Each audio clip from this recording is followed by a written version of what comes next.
So welcome back. I'm Kirk, your host of the Beyond podcast, and I'm here with the real Jason Duncan. There's got to be a story behind that name. So Jason, I appreciate you coming on. And you and I run in some of the same professional and social circles. And you caught my attention when you had to say it more than once. But I'm thick-headed sometimes. But you said something about exit without exiting for business owners. So that caught my attention. And your background is unique. But can we start with what's the story behind the real Jason Duncan? Well, Kirk, thanks for having me on the show. So when I started my Instagram account years ago, the Instagram name Jason Duncan had already been taken. And on Instagram, that handle is really, really important, and the account name or whatever you call it. So I couldn't choose my first and last name, and I didn't want to put underscores or numbers or anything. I didn't want to do any of that stuff. So I had met recently some people that had pretty good Instagram followings, and they had either real or the real or official, just ways to say official Jason Duncan or the real Jason Duncan or real Jason Duncan. And so I thought, okay, I'll see if the real Jason Duncan is available. So that's it. That's where it all started, just on that. Now, fast forward several years later, I had a personal branding coach reach out to me through LinkedIn, and I had just started coaching people, and I was still running my lighting company full time, but I was doing some coaching on the side. And my Instagram account was not done on purpose at all. It was just, pictures of me smoking cigars and hanging out with the boys, hanging out. It wasn't anything on purpose. Well, this personal branding coach, she reached out to me through LinkedIn, and she says, "Hey, I'd like to give you a free 30-minute consultation on personal branding." I said, "Sure, why not?" So we get on a phone call one morning, and she's just going over, and she had done her homework. She looked up everything I'd ever posted on Instagram, LinkedIn. I don't do Facebook or Twitter, but she looked those up, and she goes, "Here's my assessment. Everything you're doing it's manly stuff. It's like smoking cigars, riding motorcycles, it's camping, it's doing man stuff. And your name on Instagram is the real Jason Duncan." And I looked, and the realjasonduncan.com is available. So I believe your personal brand should be the real Jason Duncan. You are the real Jason Duncan. And I went, okay, what does that mean? And so she had to explain what this means to accept this as a moniker, as a personal brand. And so I bought the realjasonduncan.com, and I went and got a logo made. And so here we are. This is where it is. Now, the funny story is that the guy who owns jasonduncan.com, so Kirk, this is funny. So I had reached out to him, probably a decade ago, and tried to buy it. And he was a musician, and he had it pointing to a MySpace page. This is how long ago this was. So yeah, it was pointing to a MySpace page, and I tried to buy it from him for $500, and he wouldn't sell it, even though his MySpace page had nothing on it. And so again, that just when this personal brand thing of the real Jason Duncan happened, I thought, okay, I don't even need jasonduncan.com anymore. Well, years later, this was probably about 3 years ago. Somebody from his team reached out and tried to sell that to me again. Well, by this time, I'm a published author, I've got a podcast, so the brand is pretty deep seated. And I said, okay, yeah, I'll buy it just to have it. What do you want for it? $50,000. Yeah. So I said, no, I'll give you $1,000, but I'm not going to give you $50,000 for this podcast or for this URL. And so the broker that he had hired to reach out to me to do this, the broker says to me, he says, "This is a premium domain. This is a first and last name. Somebody famous will want this." And I said to him, I said, "You realize that I am the most famous Jason Duncan on the planet, and nobody knows who I am. I am your best choice. I'm your best chance to ever sell this domain." And he wouldn't come off his $50,000. So he still owns it, and it doesn't matter to me. Well, what's funny, so it's kind of, circumstances where, Instagram has a limit, somebody else already has it, so you created something new. And then, Jason, it's a good brand. I mean, it's powerful. Like the first time, it creates a question. First of all, the real, authentic, that carries weight. And then it creates questions like, well, how did you get to be the real Jason Duncan? So good. Yeah. It's funny how things happen, right? They kind of play out. And you have we'll get to your story where you're really a business leader on multiple levels. but you started out as a pastor, Yeah. right? What inspired you to become a pastor? And then I'm going to ask what inspired you to take the next step? Well, I growing up, I wanted to go into industrial design. I was an artist growing up. I was the president of the National Art Honor Society. As a matter of fact, here in our house, we have several pieces of art that I did in high school that we Hmm. have framed and hung. I wanted to design cars for a living. I wanted to draw, and Yeah. so I'm still very good at drawing and design work. And so I got accepted to two art colleges in my junior year of high school, and I was really looking forward to going there. And but the summer between my junior and senior year of high school, I was at church camp that summer as a counselor, and I just had one of those kind of moments that I think people talk about being called. And I just was looking at the stars and contemplating life, and I thought, this being a counselor at camp, this is what I enjoy. I really get a lot of a lot of emotional um, charge from doing this. It's a lot of fun helping changing people's lives and making the world a better place. And so I made a decision right then and there that I wanted to go into youth ministry instead of designing cars. And I made a decision and applied for a different college, got a degree in ministry. And I did that for 13 years and then got completely fed up with it, the machine of institutional Christianity, and decided I couldn't do that anymore. So I left, but never left my faith. But that's why I decided to go into ministry. Yeah, that's a pretty good. So inspired, and that led to a 13-year journey. So you did something with it. I bet you some of that comes through on how you work with business owners now. Are there any correlations? Well, for sure. I mean, what I learned in dealing with humans for so long as my job, you learn how people act. You learn how what they want, what they desire, and what their proclivities are for doing certain things against their better judgment. And so, as a business coach, helping other business owners develop their businesses and develop their lives into successful, balanced lives, which is what I want to help men and fathers do. Yeah, a lot of my pastoral training and ministry training comes to light in that. And then, of course, my next step in my journey was I gave up on the ministry and went back to school, got a master's in education, taught school for 4 years. So Yeah. that training too, really developed me into, I think, a very good business coach. I mean, I'm not the smartest business guy in the world. I've made a lot of mistakes. I've had a lot of successes, but you couple my background as a pastor for so many years, as a teacher for so many years, and as a successful entrepreneur in my own right for many years, and now as a coach, I think I've got a good background to give people perspective that they couldn't Yeah. otherwise get on their own.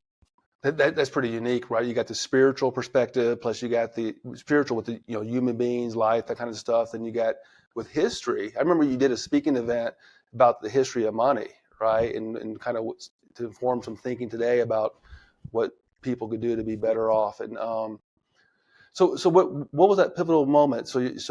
You're teaching history. What was that pivotal moment where you went to the ledge and jumped to become an entrepreneur?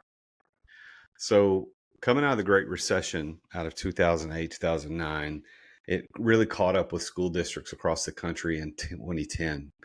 And so in 2010, 2011, that school year, my principal came to me and he said, "Hey man, I need to talk." I said, "What?" He goes, "Well, here's the situation. I've got to cut 2 teaching positions in the building for next school year. And I'm sorry, you're one of those two." Now, to put Oh, it in wow. perspective, I was the last guy hired in the building. I didn't have tenure. I'd only been in that system for four years. You had to be 5 years to get tenure. So I wasn't protected, but I was the number one teacher in the county in my subject area. So I was a very good teacher. I loved it.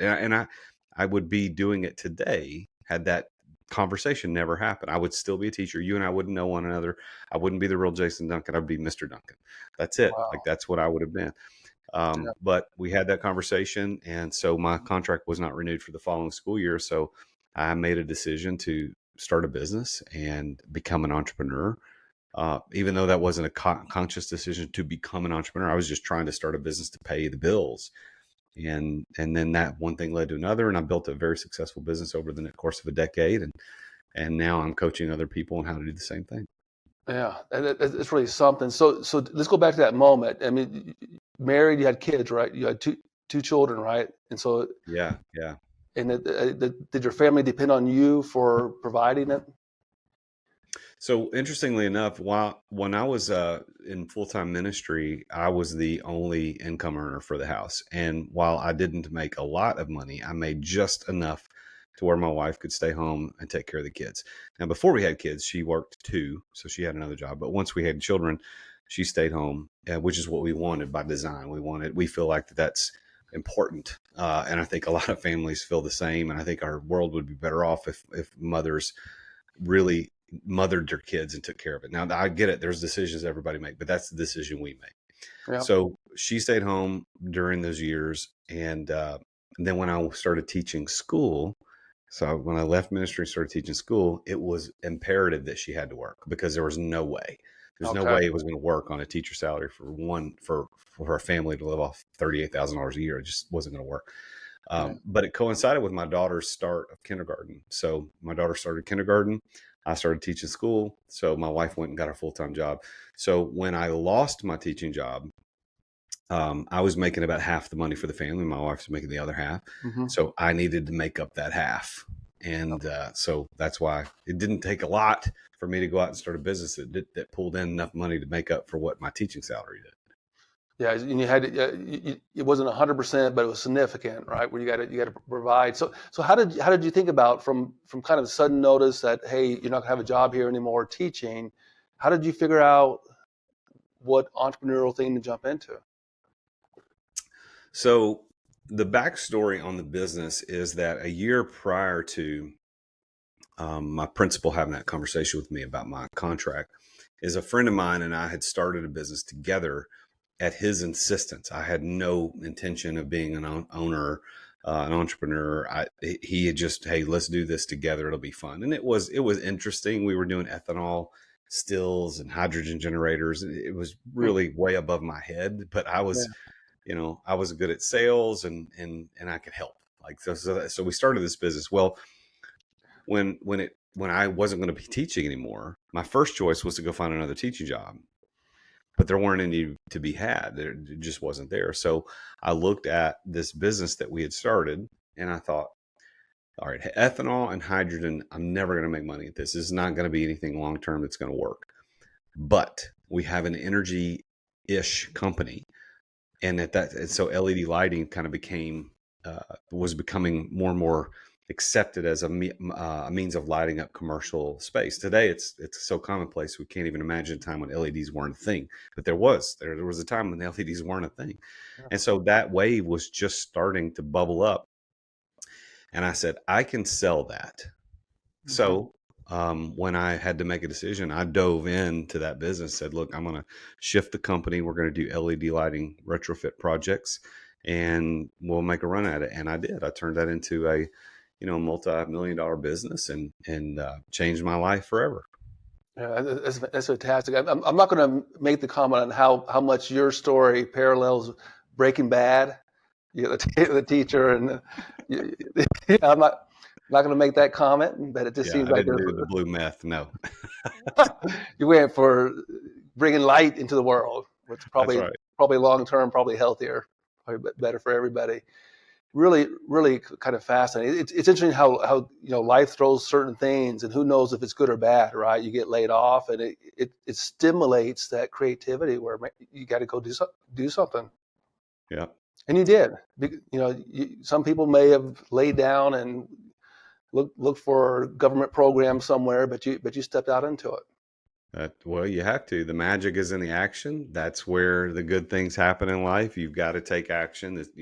You can sit and think and you can contemplate. All of those things are necessary because your reality starts in your mind, starts with what you think. But if you don't take action, your thoughts don't lead anywhere.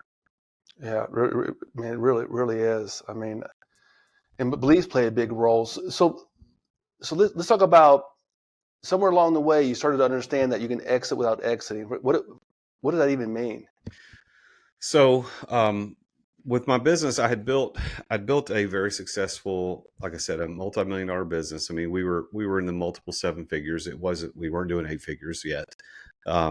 Would have gone there eventually, but so we were doing really well. Had a strong seven-figure bottom line, and I had a business coach, and my business coach and I had a conversation. He said, "Jason, if you weren't doing this and you had the choice to do whatever, would you do this business again? Would you start this business again? I'm like, hell no. Like, Ah, I don't care anything about lights.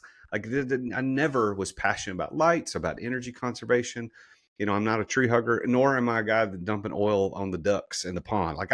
I'm just a normal dude. I just live my life.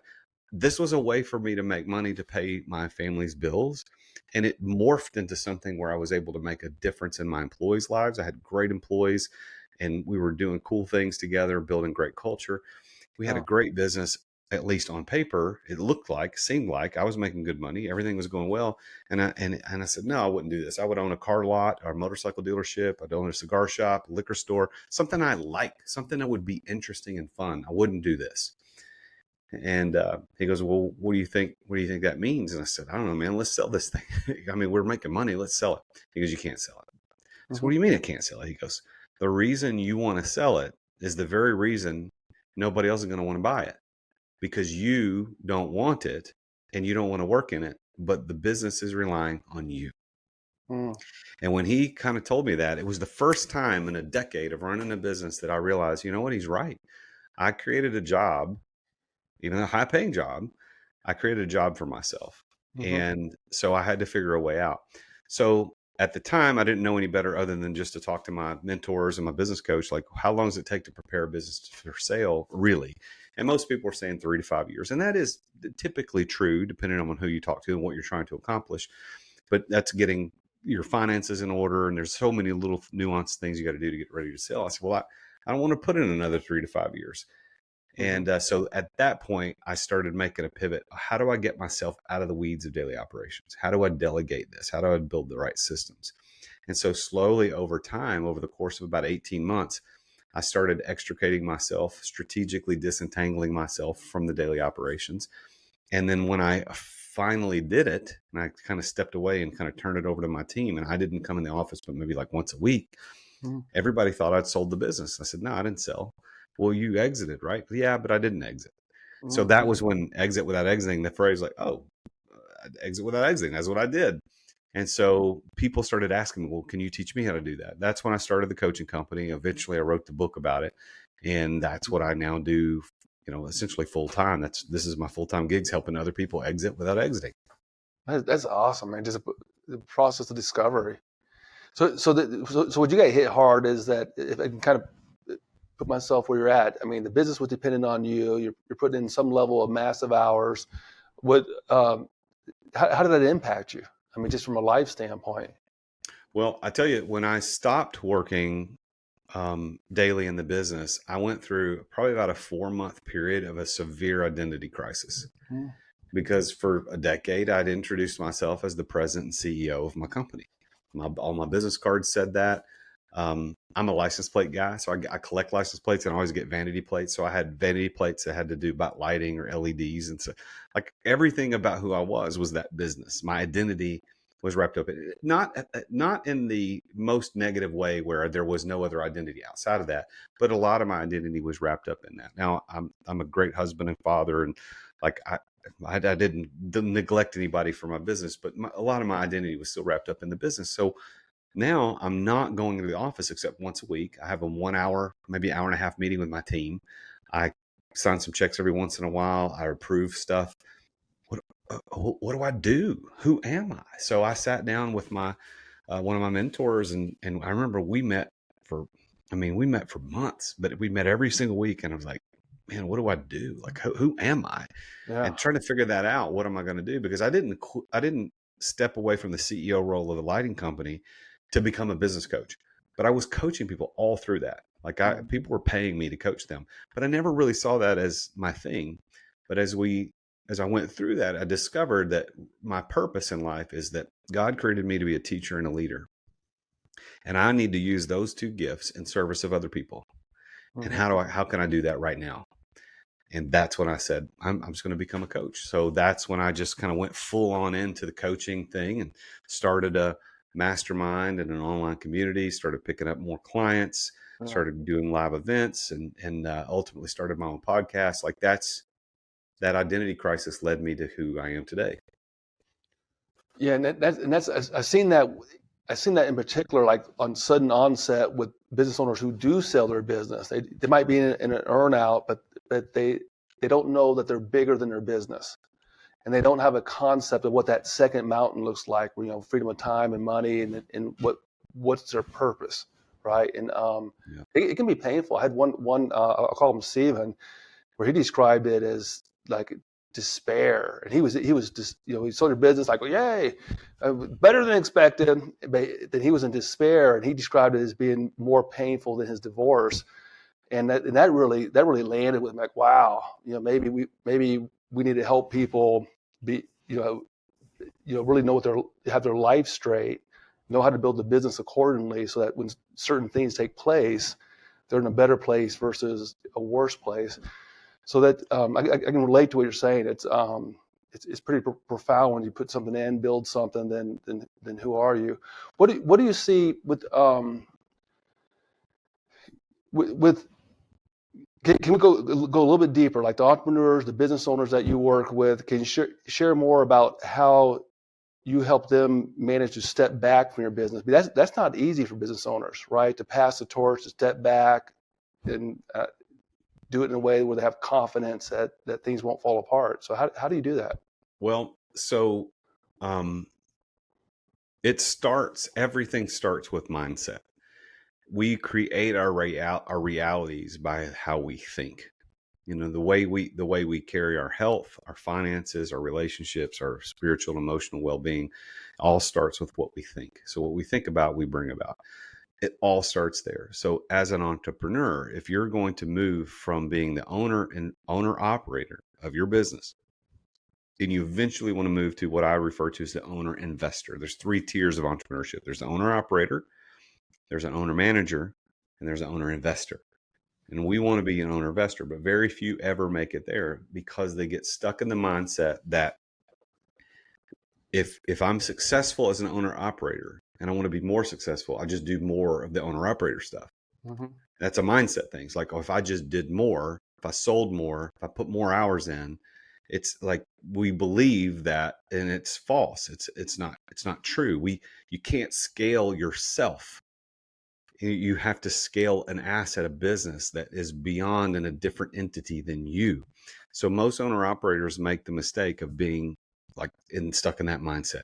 Some move, not many, but some move to owner manager status. And owner manager status is that okay, well, I have a team and I've got some systems and things are going well, but everything still comes back to me. And Mm-hmm. that's where I was. So I was an owner operator for years, but I moved in owner manager status where I wasn't the number one sales guy. I wasn't the admin guy. I wasn't the finance guy, but everything still went through me. I had a good team of people, but everything still went through me. It wasn't until I made a conscious decision that I wanted to step away from daily operations and empower my people to run the business without me that I Mm-hmm. moved into owner investor status. Those three tiers of entrepreneurship, most people never move out of stage one. They never move out of that first tier. They never get out of owner operator. And you know what? There's nothing wrong inherently with being an owner operator as long as you know what you signed up for. Don't kid yourself into believing that you're a business owner when you're a job owner. Yeah. There's a big difference. So I developed this system, which for those that are watching this is kind of on the wall behind me, XOS, which is the Exeter operating system. So I developed this as a 7-stage process to take you from that tier 1 of owner operator to tier 3. And there's 7 stages that you move through. So it's all based on mindset, but it starts with basic delegation, and it moves all the way to stage 7, which is this ultimate exit, this ultimate sale that you can do. And that most people never reach that. But if I can help you get through these stages, your life is going to be much more balanced and successful. Yeah, I mean, that's brilliant. Do the options include like having a general manager run the day to day, so you're more of an investor, or is it some other configuration? How do you get to that final third tier? Yeah. So what we're looking at here, and I'll put this on the screen for those that can see this behind me. So Mhm. like this basic delegation right here is number 1. And then number 2, the stage 2 is assembling your support squad. It's how do I get these people in stage 2 to take over some of the daily operations? And then stage 3 is developing your A team. So what you're asking about, Kirk, is how do we get to that place where we have other people running opportunities for us, right? How do we get them to make sure that they are managing daily operations and it's not just us? We're making sure that the asset is growing, not that the operations are moving every single day, because that's not where we want to be. And that's a mind shift right there. That you see your business as an asset, and as the architect, you got to build your asset versus being the operator, making sure the trucks roll and the employees show up, kind of stuff. But it's so much better from a life standpoint. I mean, what have you seen with your client success stories? Like, what have you seen, like from a life standpoint, what impact you have on them? Well, we do with my one-on-one clients. I actually do a video interview with them at month one, at the first meeting, and then we do it at 6 months, and we do it at a year later. Mm-hmm. And the questions are all the same that we ask at all three, and they revolve around, okay, how would you describe your quality of life? How many hours a week are you working? How much money are you making? Give me your sense of just satisfaction in the business. How successful you feel? And what you can see in these interviews is a huge shift in the way they see themselves as being balanced and successful. Way their time in the business. I mean, I see most of my clients I work with, they can drop their time in their business by as much as 50% within 90 days. That's Now, remarkable. well, what happens though, it's interesting, is that most of these guys aren't looking to just not work. Like they don't want to just stay home. So Right. let's say they were working 50 hours a week, which is pretty common. 50 to 60 is probably the normal for most of the guys that I work with. 50 to 60 when I start working. Okay, so let's say I get them down to 30, just to use that as a middle number. They're not spending that extra 30 hours at home. They're not spending that extra. Some are. They have kids. They want to spend more time. They might go to more practices and more recitals and more family functions, but they're taking that time because they like to work and they're developing other asset lines in their business. So I sat down with a client just 2 weeks ago, and over the course of 1 hour working with him over dinner and a cigar, talking about life, talking about business, we discovered a $150,000 revenue stream inside his current business without adding any fixed overhead. Now, if he had been working 50, 60 hours a week, he wouldn't have ever seen it. He wouldn't have had the ability to see it. But because he had backed off his hours so much, he was able to now start seeing, oh, there's something else I can do. I'll give you another story. I had a guy, client of mine, this has been 3 or 4 years ago. He had a very successful energy company in New York, and it was his baby. He loved it. And we met in Jamaica. He and his wife were there on vacation, and I was there with my wife on vacation. We met, started talking shop. And I told him what I did. I said, I teach people how to exit without exiting. And he goes, I never want to exit. I love this business, which is a lie we all tell ourselves. Now, we do love our businesses, but not the way that we're saying it. So he said, I love my business. I don't want to exit. I said, well, look, I promise you that what I could teach you is going to make your business better and your life even more enjoyable. Yeah. So he went through the program. And when he got done, I did kind of like an exit interview with him. And I said, hey, so tell me how it's going. He goes, well, just like I told you at the beginning, I'm not interested in exiting. But what I've done with all the extra time that I've now found out of my schedule is I've started another division of my company that I've always wanted to start. I just never had the time to do it. So this is what this does. This exit without exiting thing opens up unlimited possibilities. So you can start other businesses. You can buy other businesses. You can start new divisions. Or you can spend a lot of time on the golf course that you don't have time to do now. It's up to you what you want to do. The exit lifestyle that I'm offering people is going to be very different for each person. Yeah, and it ties back to the freedom, right? They literally got freedom of time. The money's taken care of, so that's a huge accomplishment because we hear the same thing in the growth CFO business building world that I don't want to step back. This is their life, but there's actually more life that you can unlock. The from a time standpoint, when somebody commits to your program, roughly what's the timeline? So the main thing that I do right now is I run a mastermind called the Exeter Club, and it's for male entrepreneurs, and that is a 1-year commitment. So we meet twice a month on Zoom, and we have 3 live workshops in Nashville that we do over a weekend, 3 times a year. And then we do 1 retreat annually where we all go somewhere together, and your wives come too. So that's a 1-year commitment.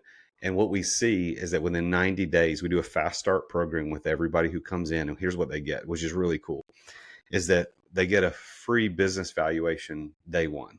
Like, Mm-hmm. so we'll sit down with our certified investment banker who works in our program, and we'll do a desktop valuation of their business. And our guarantee is that by the end of that first year, their business is going to be worth 30% more minimum. And we do another evaluation at the end to prove it. So they get that. They get a meeting with me to put together an exit plan. An exiter plan is actually what we call it. The exiter plan obviously is going to be very different. Some people want to sell and retire and move on. Some people want to just have more time to open another business or start another division. So we work that plan together. Then they meet with all of our other certified coaches, whether it's finances, relationships, mindset, whatever. They Mm-hmm. meet. So that first 90 days is pretty intense, but it sets them up for what's going to happen later. Most guys end up staying multiple years because they see the content they're learning, their communication with other people in the program. They end up doing business with other people inevitably, but they keep getting value and their life keeps getting better. I've had one guy that's just about tripled his income since he's been here, and he's reduced his time in the business by half. Yeah. So this is the type of things that we can do. Now, there are other guys that come in. It's like, hey, get my business ready to sell. Okay, we can do that too. And there's going to be a lot of cool things you're going to learn along the way. But this Exeter Club is the main thing that I do. And then I'll also take on 4 or 5. I could max out at about probably 6 or 7 if I really maxed it out. But I only take on a handful of one-on-one clients. And I meet with them every single week for a year. Plus, they participate fully in the mastermind. So those are the 2 main things that I do. Yeah, that's really something. Is there a certain characteristic for, like, you think about your most successful members? Is there something that comes out like the people who do well in your program, they have this characteristic or not? They're coachable. And I know that sounds like a cliched answer, but the guys who come and gone through the program, they come in, they learn some cool stuff, and life changes, and then they don't renew. Nothing really changes because they're not coachable. Yeah. They still have the mindset of the owner operator, and I, for whatever reason, to my chagrin, tried to show them how to get out of that mindset, and it doesn't work. So they still do the owner operator. They still like, hey, I'm going to grind it out. I can do better on my own. But the guys who succeed in this and who stay year over year, they're coachable and they make huge changes. I had a client come to me who was an attorney, which is a really hard business to get yourself out of because you're the expert. You're the licensed legally expert. And he had no employees. It was just him. And he started with one of my online courses and then graduated into the Exeter Club. And now he's been in for a couple of years. Well, he's gone from no employees to having, I think, 3 or 4. He's got associates now that work for him. He's got a full-time, legal secretary, assistant. Like, his life is completely different than it was when we started. Now, is that because of I'm so awesome? No, I just show him possibilities and he implemented. Right? Yeah. It's all about implementation. So you got to be a man of action and you got to be coachable. Yeah, that's huge. Carol Drecker does work on that, where her book about mindset, and she talks about people with fixed mindset versus the learning mindset. Yeah. And she comes away, just broadly speaking, to all people, roughly 1 out of 4 people have a learning mindset. So in other words, coachable.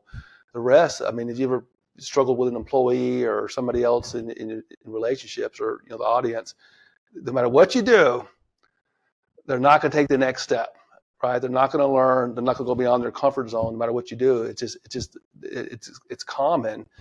But someone like that, probably not a good candidate for your. Yeah. Well, I've had clients come through. One particularly comes to mind about, he was very faithful to be a part of it, was always engaging and acted in the club, but didn't take the actions that everybody was saying. You have to do this. There are times in the club where we as a group get together, we do a hot seat session, and one person will present all their issues or opportunities that they want to look at. Everybody gives them instructions. Well, there will be times we'll say, do this. Like, this isn't a suggestion. Go do this. And life gets better. And there were just so many times where that would happen and you just wouldn't take action. Well, he's really in the same spot that he was, if not worse than he was when we started. Now, that isn't the fault of the club. It's not that we didn't deliver. It's about taking action. So you got to be coachable and you got to be willing to take action. If you're not those 2 things, it's not going to work. If you're not going to take action, you're not going to be coachable, you're going to waste money and time. So don't do that. Yeah, then not at that point, just opt out, do something else.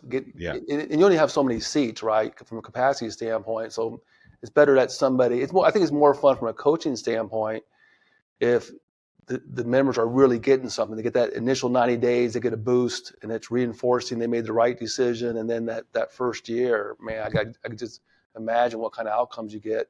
And somewhere I heard about you started a nonprofit. Yeah, it's not officially started yet. It is a work in progress. Something that we've wanted to do for a long time. And the design behind the nonprofit is to help men who are stuck in the poverty and mediocrity mindset. They're still, they're employees. They want to be an entrepreneur, but they don't really know a way out. Like, hey man, it is what it is. Life has just dealt me some lemons and I'm where I am, but I really would like to be an entrepreneur. I don't have the resources or network. We want to then be the resources network for that person. And we want to do that 10,000 times. We're going to take one person at a time and walk them through a whole year of schooling, of development, of leadership development, entrepreneurship development, legal development, where by the end of that year, they've got a profitable, growing business of their own, forever changing their family tree. Yeah, that's unbelievably how much impact that could have. And have you thought about working with veterans at all? That's a Yeah. community that's close and dear to my heart. Well, not to the exclusion of anyone else, but certainly would welcome that. Yeah, there's a lot of when you have that type of experience in the military, people come out and it's easy to get lost because it's a different world, like how civilians operate versus military and that kind of stuff, and it's easy, especially for young men to get lost somewhere along the way. So that path to entrepreneurship could be absolutely phenomenal. Why you said 10,000, right? Is there anything? Is it a number? Is it a big audacious goal kind of thing? Yeah, it's one of those things. Like you got to put some sort of quantitative measure on it so that when you've done it. And the reality is, I just want to help as many people as I can, and I don't want to have such a big goal that it's not attainable. But I think that through this nonprofit, 10,000 is certainly achievable because if we, the first 2 or 3 years, we're going to be doing singles, a person at a time. But once we develop the right systems and processes around this, we could have a dozen guys go through the program every year. And then if you start putting chapters in other states and people start doing it, I mean, you could have 200 or 300 people go through every single year and lift them out of poverty, lift them out of mediocrity, and open up the doors to entrepreneurship and a whole new legacy. Yeah, that's a whole different track, right? And they can pass it on to their families, kind of stuff. I love how your different experiences, right? The pastor, the teacher, the almost like forced entrepreneur, and that led you into what it comes. Jason, it comes across like your passion, right? Like this is. Do you feel like this is what you were born to do? Is at this point, or are I you still think making light that, bulbs? yeah, well, I think that it had nothing to do with light bulbs. I can tell you that. I think that, God created me to be a teacher and a leader, and I want to use those gifts in service of other people, and I want to enjoy the life that He's given me. That's it. That's my purpose in life. Yeah. So, can I be a teacher and leader doing a coaching program? For sure. And it's probably the center of operating what I want to do in life. But I could also do that if I own an RV dealership or if I own a liquor store. Like I could be a teacher and a leader no matter where I am. I just have those gifts and I want to use those. So you and I are in an organization together, and I offer that my gifts to be used inside that organization to others. I don't get paid for that. I'm doing that as a give back. Now, I'm not going to turn down money. If somebody wants to pay me to help them, I will take the money to help them. I think that's the way fair exchange is developed. But I'm going to use my gifts of leadership and teaching in service of others, and I'm going to enjoy this life that God has given me. Yeah. And Jason, I've seen you like from a workshop seminar standpoint, and your stuff is top notch. It's engaging. It's extremely useful, like immediately useful. There's things at least I come away with things I can do, and your style is entertaining. It's fun. Your sense of humor comes across, and I can see it. I can see it impacting.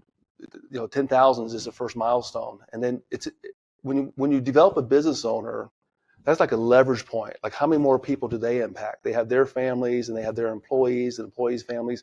So I think that business owner, that person is just a leverage point across communities. So I mean, thank you for your work. I'm glad really appreciate you coming in. What's the best way for people to contact you?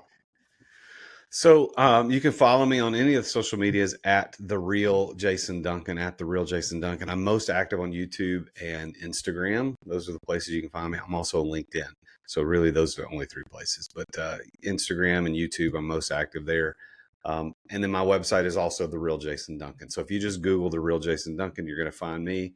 Be happy to connect and help in any way I can.